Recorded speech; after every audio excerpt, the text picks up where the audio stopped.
l'extrusion. L'extrusion, c'est une façon de cuire ou de traiter les matières premières telles que le soja, le coton, le riz, etc., etc.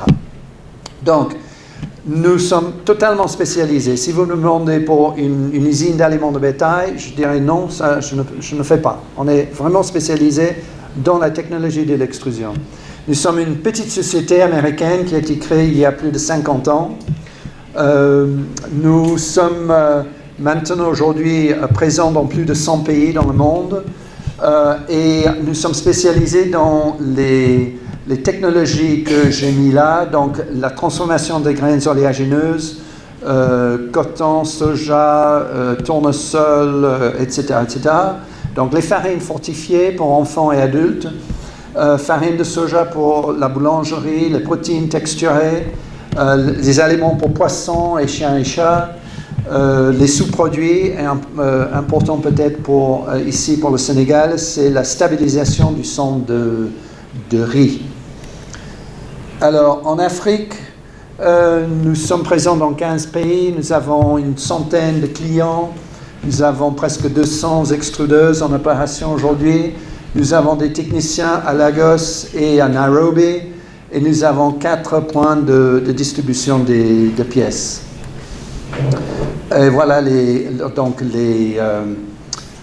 utilisations. Donc, nos clients utilisent nos machines pour faire d'abord les graines oléagineuses, les farines fortifiées, etc.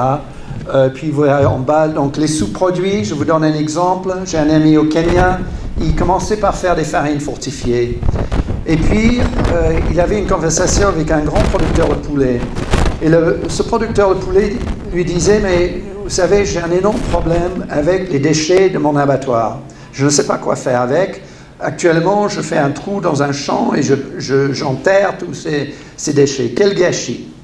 Il dit, mais donnez-moi vos gâchis, vos déchets, et je vais les transformer. Alors, il a créé tout à fait une nouvelle affaire. Il prend les déchets d'abattoir, il mélange avec du maïs, il extrude, donc ils sont stérilisés, et ça devient une matière première d'excellence pour les vaches laitières. Donc, il a créé une nouvelle entreprise en transformant les déchets d'abattoir. Et puis, en dernier lieu, ce qui est très important en Afrique de l'Est, c'est la bière, c'est l'extrusion des céréales pour la bière.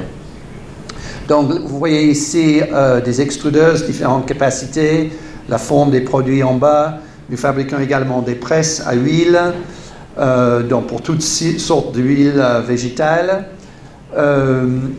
Donc, ça c'est notre business plan, si vous voulez, notre chaîne de valeur. Donc, donc nos clients achètent la matière première chez les producteurs locaux.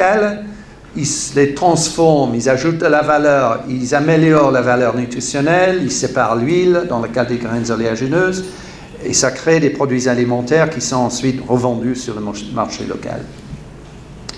Ça, c'est une extrudeuse. Je ne vais pas passer du temps sur la technologie. Ça, c'est une usine de 500 tonneurs, donc c'est une plus grande usine. Beaucoup des usines que nous faisons donc en Afrique sont des petites usines de 1 tonneur, 2 tonneurs. Donc une usine, par exemple, pour transformer les graines de soja d'1 tonneur va vous coûter entre 300 000 et 400 000 dollars. Une extrudeuse qui fait 1 tonneur, c'est le prix d'une bonne voiture, à peu près 50 000 dollars. Donc il y a des plus petites, il y a des plus grandes, etc. Mais ce qui nous distingue peut-être d'autres, c'est les services que nous offrons. Vous avez une liste là que vous pouvez, bien sûr, vous allez recevoir les dias par la suite. Je tire simplement votre attention sur le financement. Nous passons beaucoup de temps à chercher avec nos clients des méthodes de financement. C'est le nerf de la guerre, c'est de trouver le financement pour les machines. Mais nous sommes actifs également sur l'approvisionnement en matières premières, sur le raffinage d'huile végétale, etc. Ok, on va passer maintenant sur les moteurs et les obstacles pour l'industrie agroalimentaire en Afrique.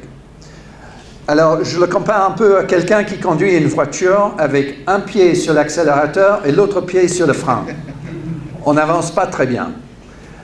Mais c'est la situation. Donc il y a les moteurs, il y a la croissance de la population qui est énorme, il y a la croissance de la produit intérieur brut, il y a l'urbanisation, donc des gens qui quittent leur village, ils ne sont plus des producteurs d'aliments, ils n'ont plus leur petite parcelle de maïs, de fèves, d'arachides, etc. Ils habitent en ville, dans un appartement, ils deviennent des consommateurs. Donc ils doivent acheter leur nourriture sur les marchés. L'énorme expansion de la classe moyenne. À peu près 30% de la population africaine fait partie d'une classe moyenne africaine. Et puis la nouvelle agriculture. Alors les freins, c'est les matières premières, il n'y en a pas assez, on ne produit pas assez, donc on est obligé d'importer, pas seulement de l'étranger, mais des pays avoisinants. Le financement, je reviens dessus dans un instant, c'est vraiment un très très grave problème. L'électricité, on en a parlé, c'est fondamental bien sûr pour tout processus agroalimentaire.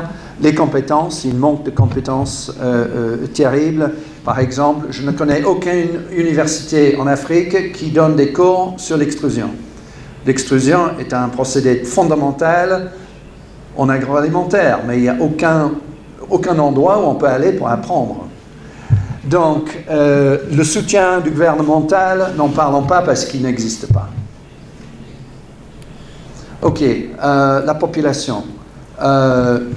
S'il y a une chose que vous devez retenir, peut-être aujourd'hui, c'est cette petite carte du monde ici, et le fait qu'une personne sur deux qui va naître sur cette planète dans les prochains 35 ans sera née en Afrique.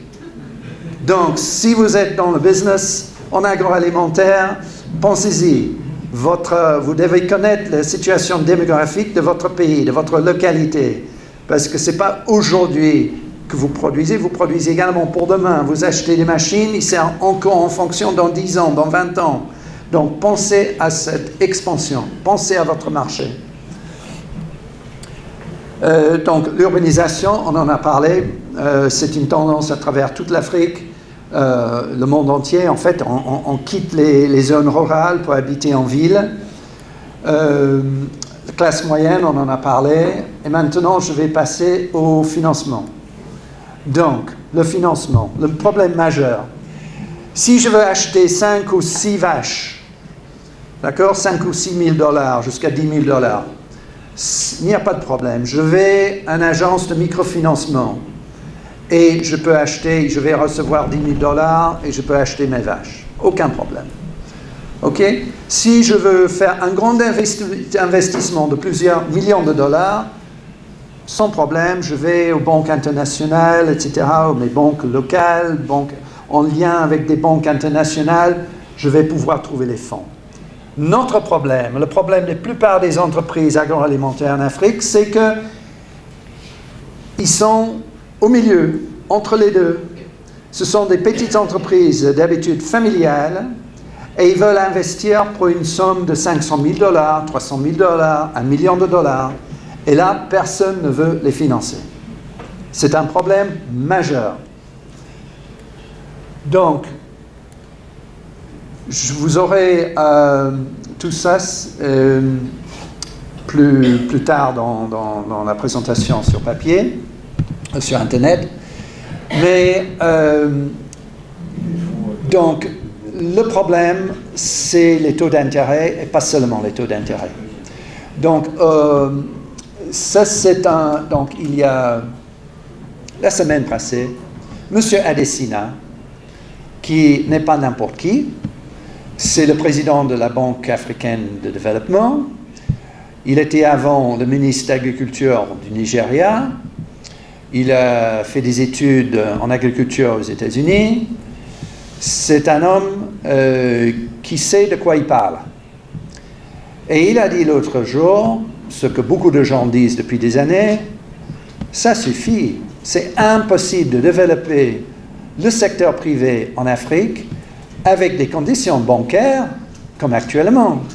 On a des taux d'intérêt de 28%, de 25%, de 30%, de 35%. J'ai vu l'autre jour, on m'a proposé un prêt en Zambia, 40%.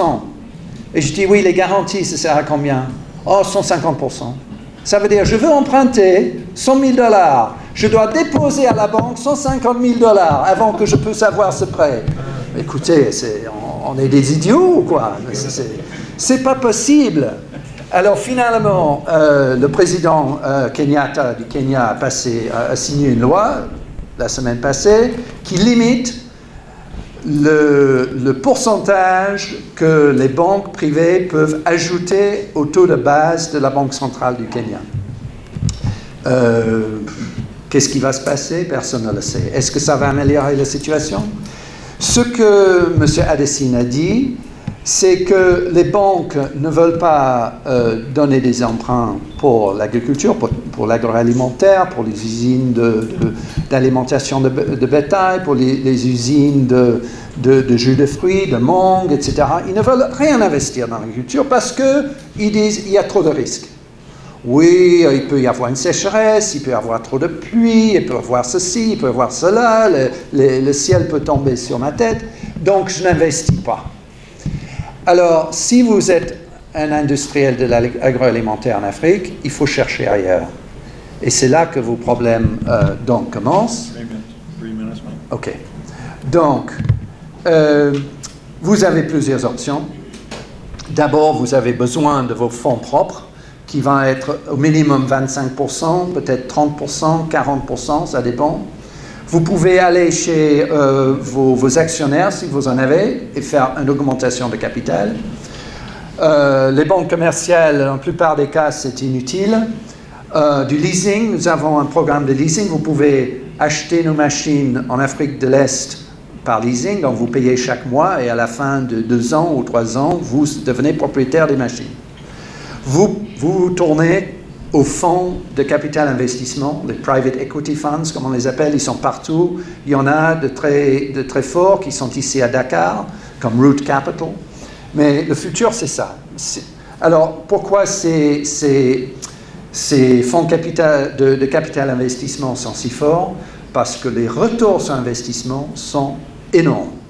La moyenne, le rendement moyen d'investissement en Afrique, pour ces fonds, est de 24%. 24%. Donc, si je dépose mon argent à la banque à New York, je reçois à peine 2%, même pas. Donc, si j'investis ce même argent dans un fonds private equity, je risque de recevoir en retour un rendement de 20%, 30%, etc. Donc, c'est très, très intéressant. Il y a les fonds de développement. N'oubliez pas les fonds de développement. Il y en a qui donnent des grants, comment on dit, des dons. J'ai un client en Tanzanie, il vient de recevoir 150 000 $ en dons. Il ne doit pas rembourser parce que son projet correspond aux critères etc. Donc, il a eu de la chance. Donc, il faut vraiment chercher. Et il faut se poser, faire toute une listing, OK, ça pourrait être une source de financement pour moi.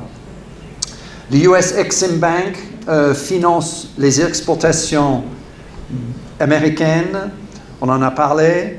Le seul problème, je dirais, parce qu'on a beaucoup d'expérience avec Exim Bank, ils sont de bonne volonté, mais ils préfèrent des grands projets.